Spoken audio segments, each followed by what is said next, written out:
नमस्कार, मी डी.टी. आंबेगावे, मुख्य संपादक सत्य पोलीस टाइम्स। सामान्य जनतेचा आवाज बुलंद करण्यासाठी सत्य पोलीस टाइम्स या चॅनेलला आत्ताच सबस्क्राइब करा।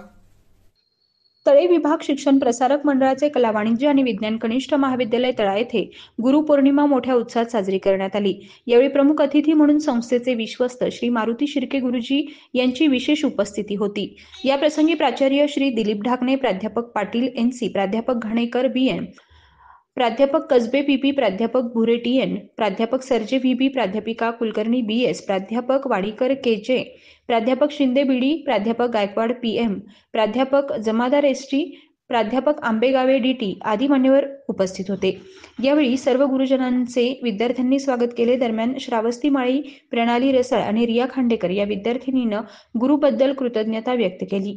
प्राचार्य दिलीप ढाकणे, प्राध्यापक पाटील एनसी व प्राध्यापिका कुलकर्णी बीएस यांनी गुरुपौर्णिमेचं महत्त्व पटवून दिलं आणि प्राचीन काळापासून आजपर्यंत चालत आलेल्या गुरु शिष्य परंपराचा इतिहास सांगितला। प्रमुख अतिथी श्री मारुती शिर्के गुरुजी यांनी गुरुची महती विशद करत आपला पहिला गुरु आई, दुसरा गुरु शिक्षक, तिसरा गुरु समाज आणि चौथा गुरु सद्गुरू असल्याचं प्रतिपादन केलं। कार्यक्रमाचे निवेदन प्राध्यापक सरजे व्हीबी यांनी केलं। यावेळी कला वाणिज्य आणि विज्ञान कनिष्ठ महाविद्यालयाचे सर्व प्राध्यापक, प्राध्यापकेतर कर्मचारी आणि विद्यार्थी उपस्थित होते।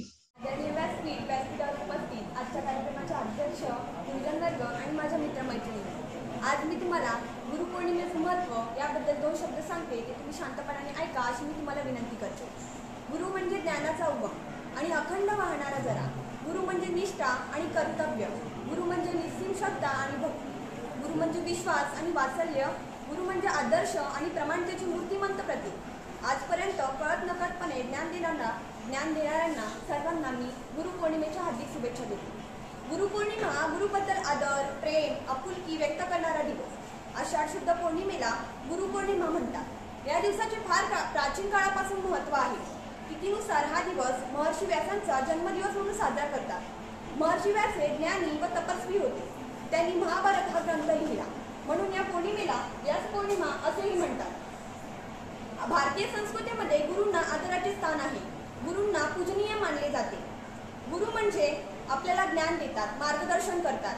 गु या शब्दाचा अर्थ म्हणजे अंधकार, आधार आणि रु म्हणजे दूरवर। गुरु म्हणजे अंधारापासून उजेडापर्यंत नेणारा प्रवास। आपला पहिला गुरु म्हणजे आपली आई, जिथून आपलं अस्तित्व चालू होतं। आणि दुसरा गुरु म्हणजे शाळेतील शिक्षक, जे आपल्याला एखाद्या मातीचा गोळा असतो ना, त्याप्रमाणे मातीच्या गोळ्याला एक छानसा आकार देतात। एवढे बोलून मी थांबते। धन्यवाद। गुरूंच्या ऋणांशी कृतज्ञ राहावे, मोल आयुष्याचे जाणून घ्यावे। गुरूंच्या चरणी स्वर्ग पाहावे, चरणी त्यांच्या नतमस्तक व्हावे। गुरुपौर्णिमेच्या आजच्या या विशेष दिवशी विश्वातील समस्त गुरुजनांना माझा प्रणाम। ज्या गुरूंनी आपले व्यक्तिमत्व घडवले त्यांना नमस्तक होण्याचा दिवस म्हणजे गुरुपौर्णिमा। भारतीय संस्कृतीत गुरूंचे स्थान अतिउच्च आहे। आपल्या शास्त्रामध्ये गुरूंची महती अशा प्रकारे गायली आहे। गुरुर ब्रह्मा, गुरुर विष्णू, गुरुर देव महेश्वरा, गुरुर साक्षात परब्रह्म, तस्मै श्री गुरवे नमः। अर्थात गुरु म्हणजे ब्रह्म, विष्णू आणि महेश। गुरु ईश्वराचे दुसरे रूप असतात। आषाढ शुद्ध पौर्णिमेला गुरुपौर्णिमा साजरी केली जाते। या पौर्णिमेला व्यास पौर्णिमा असेही म्हणतात, कारण आदिगुरु व्यासांचा जन्म या पावन दिवशी झाला होता। माझ्यासाठी तर पहिली गुरु तर माझी आई, कारण तिने मला बोलायला व चालायला व इतरांचा आदर करायला शिकवलं। आणि माझे दुसरे गुरु म्हणजे माझे सर्व शिक्षक, ज्यांनी मला पुढच्या वाटचालीसाठी प्रोत्साहन केलं व नेहमी सोबत राहिले। गुरुशिवाय ज्ञान नाही, ज्ञानाशिवाय आत्मा नाही। गुरुशिवाय ज्ञान नाही, ज्ञानाशिवाय आत्मा नाही। ध्यान, ज्ञान, धैर्य, कर्म सर्व काही गुरूंनीच देणं आहे। माझ्या सर्व गुरुंना खूप खूप धन्यवाद आणि गुरुपौर्णिमेच्या हार्दिक शुभेच्छा। इतके बोलून मी माझे 2 शब्द संपवतो। या व्यासपीठ आणि व्यासपीठावर उपस्थित सर्व गुरूंना आजच्या गुरुपौर्णिमेच्या हार्दिक शुभेच्छा। आज गुरुपौर्णिमा म्हणजे वेदांचे निर्माते महर्षी व्यास यांचा जन्मदिवस। गुरुपौर्णिमा या दिवशी शिष्य आपल्या गुरुप्रती आदर व्यक्त करतात। हा दिवस भारत, नेपाळ, भूतान या देशांमध्ये साजरा केला जातो। बौद्ध धर्मामध्ये या याचं खूप वेगळंच महत्त्व आहे. या दिवशी गौतम बुद्धांना ज्ञानप्राप्ती झाल्यानंतर त्यांनी सारनाथ येथे आपल्या शिष्यांना पहिलं प्रवचन दिलं होतं. या दिवसाला बौद्ध धर्मामध्ये वर्षावस मालिका असे म्हटले जाते. धन्यवाद. जे काही सांगण्यात आलं की अरे व्यास पौर्णिमा, व्यासांचा जन्मदिवस, आणि म्हणून आपण जी गुरुपौर्णिमा साजरी करतो, त्या ठिकाणी आपली संस्कृती जी आहे त्या हिंदू संस्कृतीमध्ये गुरूंना अनन्यसाधारण महत्त्वाचं स्थान आपण दिलेलं आहे. ज्या गुरूंकडून आपण जे काही शिक्षण घेतो, जे आध्यात्मिक ज्ञान घेतो, आणि त्याप्रती कृतज्ञता म्हणून आपण हा दिवस गुरूंचा आदर करणं, गुरूंना गुरूंप्रती नतमस्तक होणं, त्यांच्याप्रती आदरभाव व्यक्त करणं, त्यांची आठवण काढणं, हा दिवस आपण आषाढ पौर्णिमेला गुरुपौर्णिमा म्हणून आपण साजरी करतो. आणि या दिवशी गुरूंना नमस्कार करतो, नमन करतो.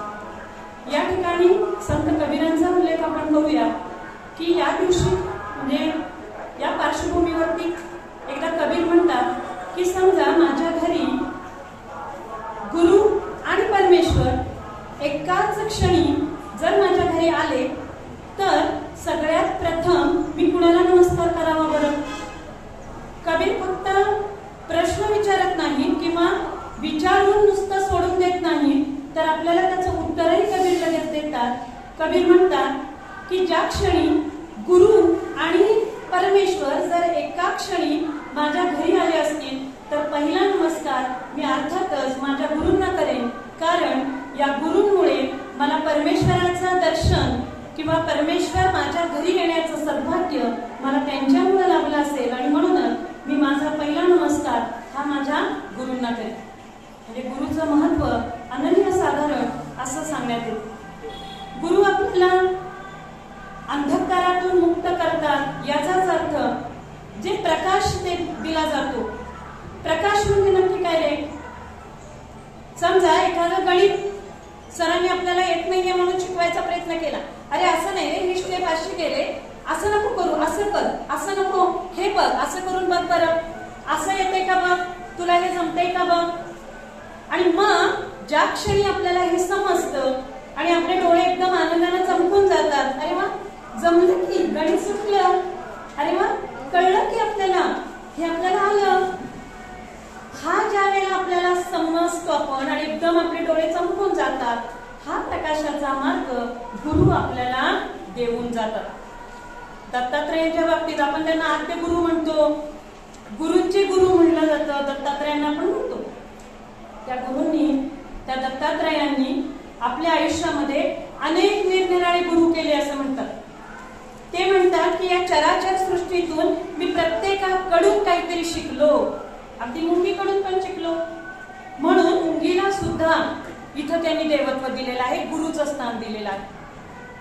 जो लक्षात घ्या, इथं नतमस्तक शिष्याची प्रवृत्ती काय हवी आहे? नतमस्तक होण्याची, विनम्र होण्याची.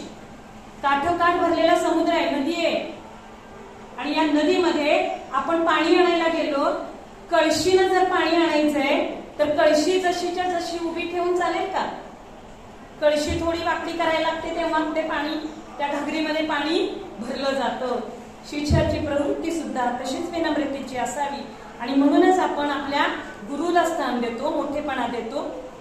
जिथं लघु नाहीये ते गुरु, लक्षात घ्या, लघु नाहीये ते गुरु, आणि लघुला गुरुत्वापर्यंत नेणारा तो खऱ्या अर्थानं गुरु असं आपण म्हणाल.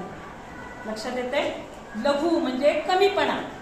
त्याला घेऊन जेव्हा गुरु आपल्याला संगती घेऊन पुढे पुढे नेतात, अनेक गोष्टी शिकवतात, हाताला धरून सुरुवात करतात, ती आपली पहिली गुरु आई वडील आपल्याला चालायला शिकवतात.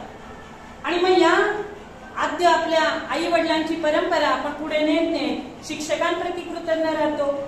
त्याचबरोबरीनं चराचर सृष्टीतील असंख्य सजीव निर्जीव या अनेक घटकांकडून आपण कणाकणानं काही ना काही आयुष्यभर शिकत राहतो.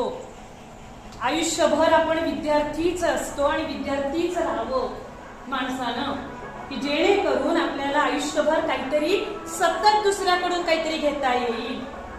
एखाद्या लहान मुलाकडून पण आपण शिकतोच की, त्याचं निर्वाज्य हसू बघितल्यानंतर आपल्यालाही जगण्याचा मार्ग कळतोच ना. कसं हसत जगावं कळतं आपल्याला, कसं निस्वार्थी असावं, कसं प्रेम असावं. प्रत्येक चराचरातून, झाडातून, पर्वतातून, समुद्रातून, नदी, नाले, ओढा या सगळ्यातून आपल्याला काही ना काहीतरी शिकायला मिळत असतं. आणि म्हणूनच या सर्वातून आपण काहीतरी घ्यावं, त्यांच्या प्रती आदरभाव व्यक्त करावा. या ठिकाणी इतकी वर्ष, आज 22-23 वर्ष मी या संस्थेमध्ये शिकवते. आई वडिलांनंतर ज्यांनी मला घडवलं त्या सर्व शिक्षक वर्ग, त्याचबरोबरीनं या संस्थेमध्ये मी शिकवते त्यावेळेला वेळोवेळी मला मार्गदर्शन करणारे संस्थेचे पदाधिकारी, माझे हेडमास्टर प्राचार्य, संस्थेचे अनेक सगळे घटक ज्यांनी मला वेळोवेळी मार्गदर्शन केलं, वेळोवेळी मला काही शिकवलं. आणि ह्या 20-22 वर्षामध्ये मी माझ्या सहकाऱ्यांबरोबर अनेक गोष्टी शिकले असेल. सहकार्याने प्रत्येक वेळेला मला नवीन काहीतरी शिकवून गेला असतील. या सर्व शिक्षकांची आणि त्याचबरोबर या 22 वर्षामध्ये वेळोवेळी माझ्या समोर आलेल्या प्रत्येक वर्षाचे तुम्ही विद्यार्थी हा सगळ्यात महत्वाचा घटक की ज्यांच्याकडून मलाही काही घ्यायला मिळालं आणि मला द्यायलाही मिळालं. आणि म्हणूनच या सर्वांबद्दल कृतज्ञतेची भावना या गुरुपौर्णिमेच्या निमित्तानं मी व्यक्त करते आणि माझे 4-2 शब्द संपवते. आजचा दिवस आपण गुरुपौर्णिमा म्हणून साजरा करतो. मॅडमने आपल्या मनोगतामध्ये सांगितलं की महर्षी व्यासांचा जन्मदिवस किंवा महर्षी व्यासांच्या स्मरणार्थ आपण हा दिवस साजरा करतो. गुरुची काय काय वैशिष्ट्ये असतात, गुरु कोणाला म्हणता येईल याबद्दल मॅडमने सविस्तर आपल्याला सांगितलं. ज्या महर्षी व्यासांच्या स्मरणार्थ आजचा दिवस आपण गुरुपौर्णिमा म्हणून संपूर्ण विश्वभर साजरा करतो, त्या महर्षी व्यासांबद्दल थोडंसं सांगायचे. महर्षी पराशर ऋषींचे सुपुत्र महर्षी व्यास. आता व्यास हे त्यांचं नाव होतं की पदवी होती याबद्दलही बरेच मतमतांतर आहे. आतापर्यंत 28 व्यास होऊन गेले असं म्हटलं जातं. व्यास कुणाला म्हणायचं तर ज्यांनी वेदांचा संपूर्ण अभ्यास करून वेदांवर प्रभुत्व मिळवलं आणि वेदांच्या सामान्य जनतेच्यापर्यंत त्या वेदांना पोहोचवण्यासाठी ज्या ज्या गोष्टी केल्या त्यामुळे त्यांना व्यासत्व प्राप्त झालं किंवा त्या पदापर्यंत ते पोहोचले. पराशर ज्या व्यासांच्या जन्मदिवसाबद्दल आपण आज बोलतो आहोत त्यांना पराशर व्यास असे संबोधलं जातं. त्यांना कृष्ण द्वैपायन असेही म्हटलं जातं. 28 जे व्यास होऊन गेले त्याच्यामध्ये सूर्य, इंद्र, अश्वत्थामा या सर्वांचा समावेश होतो. आणि असे 28 व्यास या पृथ्वी तलावर होऊन गेले असं मानलं जातं. ज्या महर्षी व्यासांबद्दल आपण बोलतो आहोत ते पराशर व्यास यांना जे व्यासत्व मिळालं आणि त्यांच्यानंतर मात्र इतका महान व्यास कोणी होऊ शकलं नाही. त्याचं कारण असं की व्यासांनी जे काही वेद होते आपले 4 वेद त्यांचं व्यवस्थित विभाजन करून आणि ते सर्वसामान्यांसाठी सुलभ व्हावं, सर्वसामान्य पाठकांसाठी, सर्वसामान्य जे काही वेदांचे अभ्यासक आहेत त्यांच्यासाठी सुलभता यावी यासाठी व्यासांनी वेदांना 4 भागात विभागले. त्यामुळे आज आपण म्हणू शकतो की आपल्या हिंदू संस्कृतीमध्ये किंवा हिंदू धर्मामध्ये 4 वेद आहेत. 18 पुराणं जे आहेत त्यांची निर्मिती देखील व्यासांनी केली. आणि त्याच्यातल्या सगळ्यात महत्त्वाची जी काही गोष्ट आहे ज्याच्यामुळे व्यासांना जगभर ओळखलं जातं ते म्हणजे महाभारतासारखं महाकाव्य त्यांनी आपल्या सिद्धहस्ते लिहिलं. आणि ती सिद्धता त्यांची जी आली ती ज्ञानातून आली. गुरुपदापर्यंत जो माणूस पोहोचतो त्याच्यामध्ये काही गुणवैशिष्ट्ये असावी लागतात. त्याच्यामध्ये सगळ्यात महत्त्वाचं म्हणजे तो ज्ञानाचा अखंड झरा असावा. ज्या व्यक्तीला आपण गुरु मानतो ती व्यक्ती ज्ञानाचा अखंड झरा असावी. गुरुची निवड करताना देखील पूर्वीच्या काळी असं सांगितलं जायचं की जसा गुरु शिष्याची निवड करतो तसा शिष्य देखील तितका सक्षम असावा की त्याने योग्य गुरुची निवड केली पाहिजे. आपल्या आजूबाजूला अनेक गुरु असतात, चांगले शिकवणारे गुरु असतात आणि वाईट शिकवणारे गुरु असतात. त्यामुळे त्यातल्या योग्य गुरुची निवड आपण केली पाहिजे.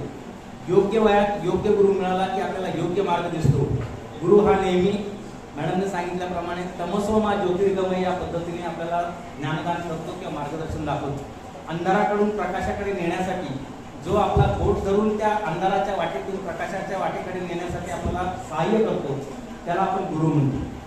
गुरु बद्दल जे काही महिमा वर्णन केलं जातं ते गुरुर ब्रह्मा गुरुर विष्णू गुरुर्देव महेश्वरा गुरु साक्षात परब्रह्म तस्मै श्री गुरुवे नमः. गुरु हाच ब्रह्म, गुरु हाच विष्णू आणि गुरु हाच महेश्वर. ज्या त्रिदेवांना आपण परमेश्वर मानतो ते तीनही देवांच्या स्थानी गुरूंना मानलेला आहे. आणि त्याहीपेक्षा गुरुदेव महेश्वरा गुरु साक्षात परब्रह्म. गुरु हा साक्षात परब्रह्म आहे. गुरु इतकं उच्च स्थान जगातल्या कुठल्याही व्यक्तीला देण्यात आलेलं नाही. गुरु अगदी राजदरबारात त्याने जरी प्रवेश केला तर सिंहासनावर बसलेला राजा देखील उठून नम्रतेने त्याला नमस्कार करतो. इतकं गुरुचं महत्व हिंदू संस्कृतीमध्ये सांगितलेलं आहे. आणि हे गुरुपद ज्या ज्या लोकांनी भूषवलं ती लोक आपल्यासाठी आदर्श आहेत. मग गुरु वेदव्यास असतील, गुरु द्रोण असतील, महर्षी वाल्मिकी असतील किंवा इतर वशिष्ठ असतील, महर्षी वशिष्ठ असतील, सर्वांनी ज्यांनी ज्यांनी आपले शिष्य उत्तम घडवले ते उत्तम गुरु झाले. आपले शिष्य उत्तम व्हावेत यासाठी जो संपूर्ण आपले प्राणपणाला लावतो आणि आपलं आयुष्य झिजवतो तो सर्वोत्तम गुरु असतो. श्रीकृष्णांचे जे गुरु होते त्यांना आपण सर्वोत्तम गुरु मानू शकतो. प्रभू श्रीरामाचे जे गुरु होते त्यांना आपण सर्वोत्तम गुरु मानू शकतो. लवकुशांसारख्या अतिशय बलाढ्य अशा योद्ध्यांना ज्यांनी शिकवलं त्यांना आपण सर्वोत्तम गुरु मानू शकतो. ज्यांनी रामायण महाभारतासारख्या महाकाव्यांची निर्मिती केली अशा सर्व महर्षींना आपण गुरुस्थानी मानतो. ज्यांच्यापासून आपल्याला ज्ञानाचा एक कण मिळतो त्या प्रत्येकाला आपण गुरु मानलं पाहिजे. आणि ज्ञानाचा एक कण सुद्धा आपल्या जीवनाला संपूर्णपणे त्याचा कायापालट करू शकतो. वारकरी संप्रदायामध्ये संत ज्ञानेश्वरांना गुरु माऊली म्हटलं. माऊली या शब्दामध्ये आईचा पण भाव आहे. आईच्या ममत्वाने जो आपल्या शिष्याला अज्ञानाकडून ज्ञानाच्या प्रकाशाकडे घेऊन जातो, अज्ञानाच्या अंधकाराकडून प्रकाशाच्या वाटेवर घेऊन जातो, त्याला आईचं ममत्व त्याच्या हृदयामध्ये असावं लागतं. त्या शिष्याच्या पाठीवरून हात फिरून चुकेल तिथे बाबा ठीक आहे, चुकला सारखंच नाही, पण पुढे जाऊया. आणि पुढे गेल्यानंतर या चुकांचं जे काही कारण आहे ते तुझ्या लक्षात येईल ते समजून देणारा, आईच्या ममत्वाने त्याला जपणारा जो असतो तो खऱ्या अर्थानं गुरु मानता येईल. गुरु मानण्याच्या जे काही स्टँडर्ड्स आहेत म्हणा किंवा ज्या काही कसोट्या आहेत त्या कसोट्या जर पाहिल्या तर प्रत्येकाच्या वेगवेगळ्या असू शकतात. आपण पटकन कुणालाही गुरु मानू शकतो आणि पटकन गुरु मानावा की नाही याबद्दलही मतमतांतर असू शकतात. बऱ्याचदा तर योगायोगाने गुरु आपल्याला मिळून जातो आणि आपल्या आयुष्यात प्रचंड बदल घडून येतात. अध्यात्मात गुरु असतात, शाळेमध्ये गुरु असतात, समाजामध्ये गुरु असतात आणि सगळ्यात महत्वाचं आपले जे आद्य गुरु आहे, आद्य गुरु आपली कोण आहे? आपली आई. आपण जिच्या उदरी जन्म घेतला ती आपली सर्वात पहिली या भूतलावरची गुरु आहे. तिने आपल्याला या जगाचं दर्शन घडवलं त्यामुळे ती पहिली गुरु आहे. दुसरे गुरु आपले पिता आहेत ज्यांनी आपल्याला वेळोवेळी सगळ्याच गोष्टींचं मार्गदर्शन केलं म्हणून आपण इथपर्यंत पोहोचलो, ते आपले गुरु आहेत. समाज सुद्धा आपला गुरु आहे. ज्या समाजात आपण लहानाचे मोठं होतो आणि त्या समाजाचा संस्कार आपल्यावर होतो त्यामुळे आपल्या समाजाचं सुद्धा आपल्यावर गुरु इतकंच ऋण आहे आणि त्यामुळे समाजाचे देखील आपण उत्तरदायी आहोत. तोही आपला गुरु आहे. जे जे मित्र आपल्याला भेटतात त्या मित्रांमध्ये जे जे चांगले मित्र आहेत, ज्या मित्रांनी खरं तुम्हाला सांगितलं, तुमचा आरसा तुम्हाला दाखवला, जिथे चुकलात तिथे तुम्ही चुकलात असं सांगितलं, तो खरा मित्र आणि तोच खरा तुमचा गुरु आहे. जो तुमचं तोंडावर कौतुक करतो आणि पाठीमागे तुम्हाला वाईट बोलतो तो तुमचा कधी मित्र असू शकत नाही. जे मित्र फक्त आपल्याला वडापाव खाण्यापुरते गोडगोड बोलतात आणि हॉटेलमध्ये कॅन्टीनमध्ये गेलो एकदा वडापाव खाल्ला की तो त्याच्या वाटेने निघून जातो आणि आपण बिलाच्या काउंटरवर उभे असतो, तो आपला मित्र असू शकत नाही. तो तुमची मागे नेहमी निंदा नालस्तीच करणार. त्यामुळे मित्र करताना सुद्धा आपला तोच खरा मित्र जो तुम्हाला तुमच्या चुका दाखवून देईल, तुमच्यातलं वैगुण्य दाखवून देईल. तुम्ही जिथे चुकता तिथे तुम्हाला सावध करेल की मित्रा तू इथे चुकतोयस, मित्रा हे तुझं वागणं बरोबर नाही. त्याचा राग येतो आपल्याला. खरं तर असे मित्र आपण ठेवतच नाही कारण त्याचा राग येतो, आपला अहंकार दुखावला जातो आणि गुरु हेच शिकवतो की तुमचा अहंकार गळून पडला पाहिजे. अशा प्रकारचं मार्गदर्शन करणारी जी व्यक्ती असते तिलाच गुरु मानलं जातं. तुमच्यातला गर्व गळून पडला पाहिजे, तुमच्यातला अहंकार बाजूला झाला पाहिजे, तुमच्या अंगी विनय निर्माण झाला पाहिजे. म्हणून म्हणतात विद्या विनयेन शोभते. विद्यावान असला आणि खूप शिकलेला आहे म्हणजे तो गुरुपदी पोहोचला किंवा शिष्यत्व प्राप्त झालं असं ते होत नाही.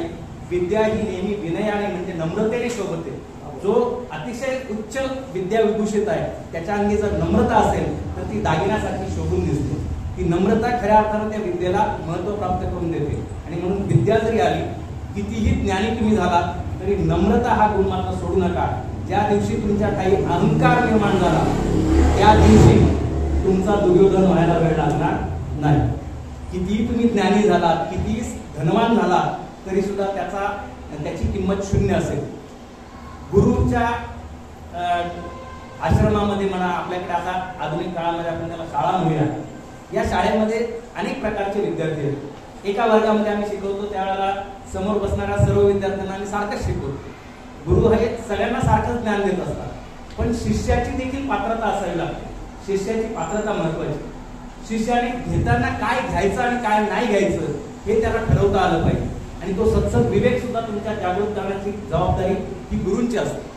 त्यावेळेला त्याच वर्गातला एक मुलगा खूप यशस्वी होतो, दुसरा मुलगा म्हणजे बऱ्याच वर्षानंतर असे विद्यार्थी आमच्या कधीतरी आम्हाला भेटतात योगायोगाने, आणि एखादा विद्यार्थी कुठेतरी म्हणजे बेकार घरी पडलेला आहे, तो 12वीच्या पुढे गेलाच नाही, 10वीच्या पुढे गेलाच नाही, शिकलाच नाही, शाळाच सोडली, तर गुरु हे पद किती जबाबदारीचं आहे बघा.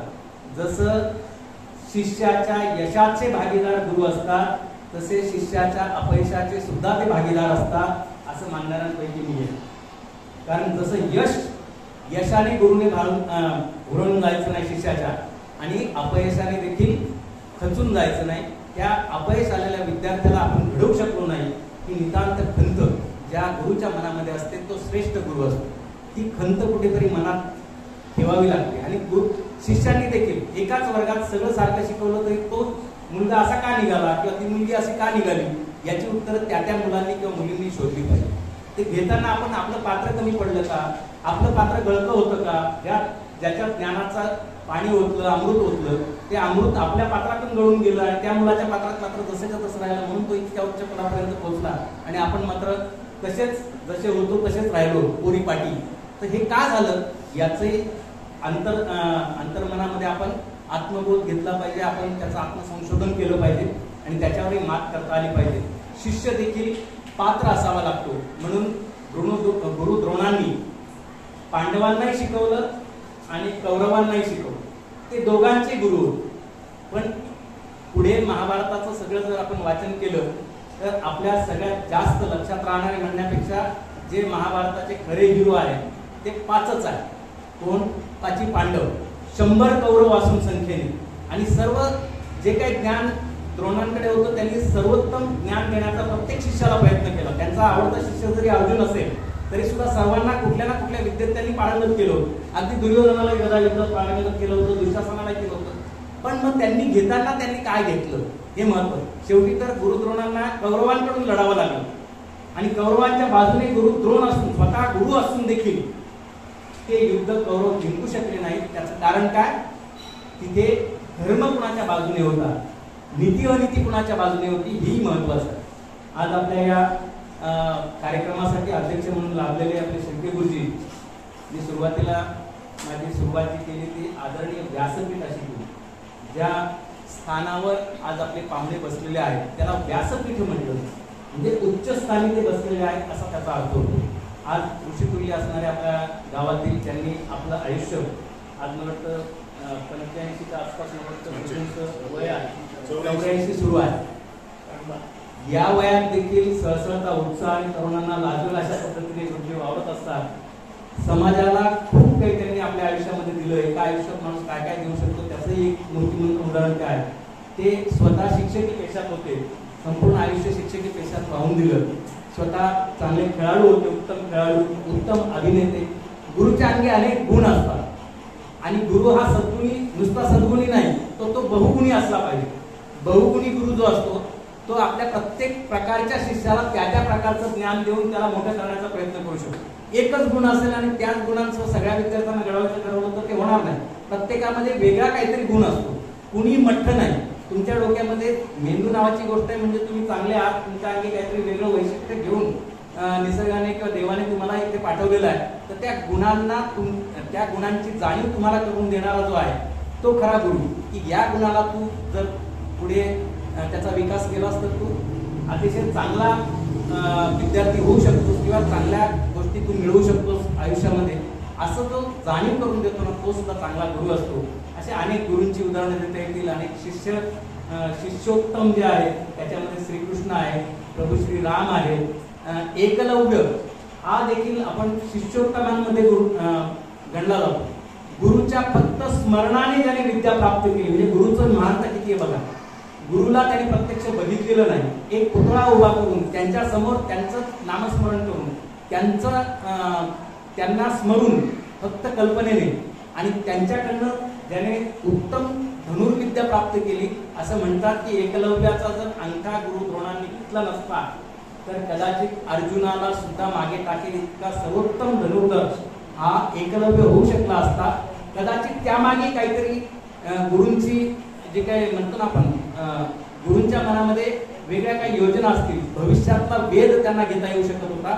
काय कुठल्या ठिकाणी कसे घडेल याच्याबद्दलचं ज्ञान त्या काळातल्या गुरूंना होतं आणि म्हणून एकलव्याला सुद्धा शिष्योत्तमाचं स्थान प्राप्त झालं. गुरु द्रोणांनी ते मान्य केलेलं आहे. आणि अशा प्रकारे अनेक प्रकारचे गुरु आपल्याला आपल्या कथांमध्ये, आपल्या पुराणांमध्ये, आपल्या महाकाव्यांमध्ये सापडतात. तसेच आपल्या अवतीभोवती सापडतात. तिथपासून इथपर्यंत जी गुरु शिष्यांची परंपरा आहे ती अशीच अखंडित या भारतवर्षामध्ये पुढे हजारो नव्हे लाखो वर्ष वाहू देत आणि गुरूंबद्दलचा शिष्यांचा जो आदर आहे तो असाच वेळोवेळी व्यक्त होऊ देत. फक्त गुरुपौर्णिमेच्या दिवशी नाही, आजही आमचे शिक्षक कधी जर रस्त्यात आम्हाला दिसले, आज ते बरेचसे थकलेले असतील, काही शिक्षक तर बरेचसे बिचारे माजी म्हणजे स्वर्गीय झाले, परंतु त्या गुरूंना स्मरण केल्यानंतर किंवा ते रस्त्यात दिसल्यानंतर आमच्या मनात निश्चितच त्यांच्या आपसूक त्यांच्या पायाकडे वळतात आणि त्यांच्या पदाला स्पर्श करण्याचा भाव नॅचरली मनामध्ये किंवा नैसर्गिकरित्या जागृत होतो. हे गुरुचं जे काही स्थान आहे आपल्या हृदयातलं ते कधी ढळू देऊ नका. गुरूंना कधी विसरू नका. गुरुही तुम्हाला कधी विसरत नाही, हे लक्षात ठेवा. आपल्या आयुष्याला जे काही मोल प्राप्त झालं त्या गुरूंच्या त्या ज्ञानकणांनी प्राप्त झालेलं ही जाणीव पदोपदी ठेवा आणि विनय नेहमी ठेवा, नम्रता ठेवा. तुम्ही आयुष्यात खूप मोठे व्हा आणि तुमचं खूप जगामध्ये नाव होईल. असंच तुमचं सर्वांचं जगामध्ये खूप नाव हो, तुम्ही खूप मोठे हो, असं सर्व गुरूंच्या वतीने मी तुम्हाला शुभ आशीर्वाद आणि शुभेच्छा देतो आणि 2 शब्द मी या ठिकाणी थांबवतो. धन्यवाद. आपल्याला ज्यांनी कोणत्याही वळणावरती किंवा चांगल्या मार्गाने जाण्यास सांगून आपल्याला मोठं केलं त्यांचे ऋण व्यक्त करणं हा दिवस आहे. तसं आजच्या या कार्यक्रमाच्या निमित्ताने गुरुपूज्य आणि गुरुपूज्य असे आपल्या संस्कृतीचे विश्वस्त आदरणीय शिवदेवजी हे आज आपल्याला या गुरुपौर्णिमेच्या निमित्ताने अध्यक्ष लाभले. त्यांचं देखील मी मनपूर्वक स्वागत करतो. त्याचबरोबर माझे सर्वच गुरुवर्य, सहकारी गुरुवर्य यांचं देखील मी आज या निमित्ताने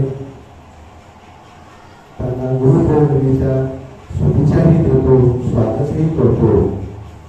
आणि भविष्यामध्ये गुरु म्हणून जे उदयास येतील, खरोखर गुरु म्हणून जे उभे राहतील अशा सर्व माझ्यासमोर भाविक गुरूंना देखील मी आजच्या या गुरुपौर्णिमेच्या शुभेच्छा देतो. विद्यार्थी मित्रांनो, कुठून सुरुवात करायची हा मला प्रश्न होतो. कारण गुरुची व्याप्ती एवढी मोठी आहे की ती कुठेतरी 4-2 शब्दामध्ये सांगणं शक्य आहे. किंवा गुरुबद्दल बोलायचं म्हटलं तर देखील शिष्यामध्ये का होईना गुरुपेक्षा 1% का होईना ज्ञान ज्यादा असलं पाहिजे, तर त्या गुरुने दिलेल्या ज्ञानाचं फळ झालं असं म्हणता येईल. काही तर आपल्या जीवनामध्ये अनेक गुरु आहेत. गुरु हा केवळ बुद्धिमान असून चालणार नाही, तर त्याच्याकडे संयम सुद्धा असणं फार गरजेचं आहे. कारण एखादा खूप काही अभ्यास होतो, पुस्तकी ज्ञान खूप काही आहे, पण विद्यार्थ्यांसोबत नेमकं काय मांडावं हे त्यांना लवकर समजत नाही. आणि काही असे असतात की तुम्ही त्यांना एवढी विचारलं तर सहसा काय सांगता येणार नाही, परंतु वर्गात जर गेले तर विद्यार्थ्याला त्याचं जे काही काम आहे, जो काही पाठ आहे, तो अतिशय रंगून विद्यार्थ्यांना एकाग्र करण्याचं काम देखील करतात. असं दोन प्रकार आहेत. म्हणून केवळ ज्ञानही असून चालणार नाही आणि केवळ संयमी असूनही चालणार नाही. दोन्ही गोष्टी गुरुकडे असल्या पाहिजे. शिष्य हा ज्यांना गुरु माने, तुम्ही पहिले सांगतो की त्याचं ज्ञान गुरुपेक्षा जास्त असते. आपण गुरुकडे जातो तर ज्ञान घेला आणि तिथे शिकू. कारण आपलं ज्ञान जर वाढलं तर गुरुचं नाव वाढेल. आता तुम्ही विद्यार्थी आहात, आमचे शिष्य आहात. जर याच्यातले एखादा पैलवान झाला, एखादा क्रिकेटर झाला, एखादा कबड्डीपटू झाला, एखादा वार्ताहर झाला, तर नक्कीच आमचं गुरुचं नाव वाढेल आणि आम्ही गुरु पात्रतेला पात्र करू असं मी मानणारा माणूस आहे. मी गुरुविषयी माहिती फार अशी सांगत बसत नाही. 2-3 उदाहरणं सांगणार आहे तुमच्यासाठी. माणसाचा स्वभाव आणि माणसाची वृत्ती ही अशी असली पाहिजे की त्याला वेळेनुसार, काळानुसार आणि समोर असणाऱ्या प्रेक्षकानुसार बदलता आलं पाहिजे. फार छोटं उदाहरण नाहीये, नवीन आहे. आपल्या देशाचे माजी पंतप्रधान अटल बिहारी वाजपेयी हे आजारी होते आणि त्यावेळेचे आपल्या भारताचे पंतप्रधान राजीव गांधी होते. मित्रांनो, अटल बिहारी वाजपेयी हे संघाचे, बीजेपीचे, राजीव गांधी हे काँग्रेसचे. पण अटल बिहारी वाजपेयी सारखा पंतप्रधान आजारी पडल्यानंतर डॉक्टरी इलाज करण्या एवढे सुद्धा त्यांच्याकडे आर्थिक नव्हतं. त्यावेळेस हे राजीव गांधींना समजलं आणि राजीव गांधींनी स्वतःची माणसं अटल बिहारी वाजपेयीकडे पाठवली आणि त्यांना मोठ्या हॉस्पिटलमध्ये गेलं. त्यांना किडनीचा आजार होता. अटल बिहारी वाजपेयी सुद्धा एकाच किडनीवर होते. त्या किडनीचं ऑपरेशन झालं. अटल बिहारी वाजपेयी माझ्याकडे पैसे नाही, मी एवढा खर्च कुठून करू. त्यांनी सांगितलं तुम्ही शेवटच्या क्षणापर्यंत जोपर्यंत तरी होत नाही तोपर्यंत तुम्ही हॉस्पिटलमध्ये राहायचं, पैशांचा विचार करायचा नाही. आज इथे मला सांगा, कोण कोणाचा गुरु आणि कोण कोणाचा शिष्य होता. अटल बिहारी वाजपेयी बुद्धिमान जरी असले तरी आज त्यांना जीवदान दिलं, त्यांना एक चांगल्या संकटातून वाचवलं. म्हणजे राजीव गांधी त्यांच्यापेक्षा लहान असताना देखील ते त्यांचे गुरु. आपण भारतात राहणारी लोक, आपण हिंदू धर्माची लोक, अर्थात मी कुठल्याही धर्माचा तिरस्कार वगैरे करत नाही, पण गुरु परंपरा ही हिंदू धर्माची संस्कृती आहे आणि ही संस्कृती आपण जपायची आहे. ही संस्कृती जपत असताना गुरु म्हणजे काय याचं ज्ञान होणं गरजेचं आहे. आता बघा, कधी असलं कागद घेऊन या याच्यात उभा राहिलो नाही, पण आज माझ्यावर ही पारी आले एवढ्यासाठी की तुम्ही काय काय सांगितलं. सगळं सांगून मोकळे झालात, पण काय सांगितलं तुम्ही. आता तुम्ही जे सांगितलं तेच मला सांगायची पारी आले. बघा, गुरूंचे काही प्रकार आहेत. त्याच्यामध्ये 1 नंबरला आद्य गुरु हे सगळ्यांनी सांगितलं. माता ही आद्य गुरु, परमेश्वरापेक्षाही मोठी. आणि म्हणून म्हटलंय, आई सारखे दैवत नाही जगतावर नाही, म्हणून श्रीकाराच्या नंतर शिकणे आई. आता हे सगळं झाल्यानंतर तुम्ही आले शैक्षणिक गुरुकडे. कशाला आई शिकायला. म्हणजे दुसरा आहे शैक्षणिक गुरु. आई वडिलांच्या ताब्यातून सुटल्यानंतर ते संपूर्ण आपल्या गुरुजींकडे सोपवतात. त्याच्यानंतर आले राजकीय गुरु.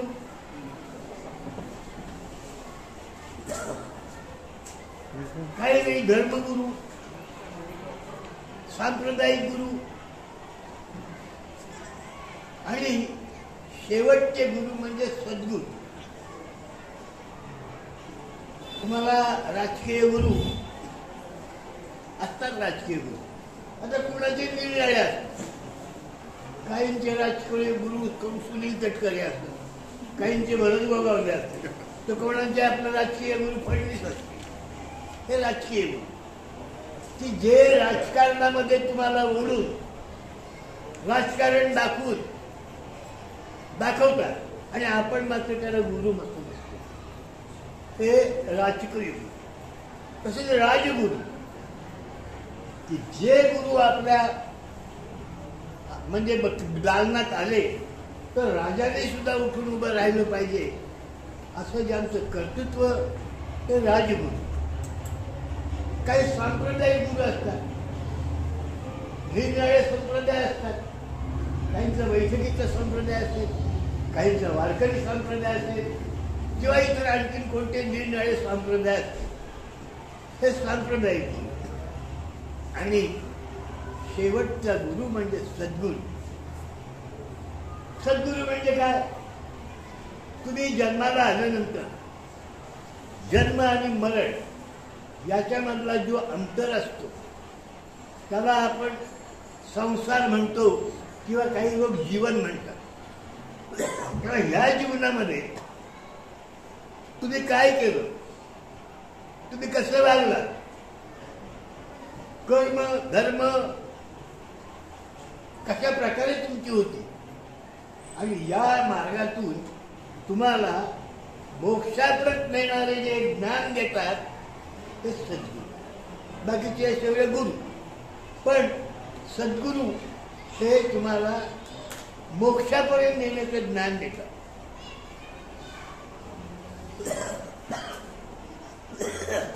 आता आपण म्हणतो गुरुबद्दल आदर बाळगला पाहिजे. आता मला वाटतं माळीने सांगितलं गुरुबद्दल आदर बाळगला पाहिजे आदर बाळगला.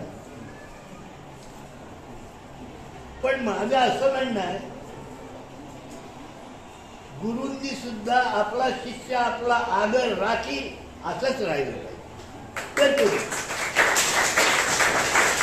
सामान्य जनतेचा बुलंद आवाज. सत्य पोलीस टाइम्स.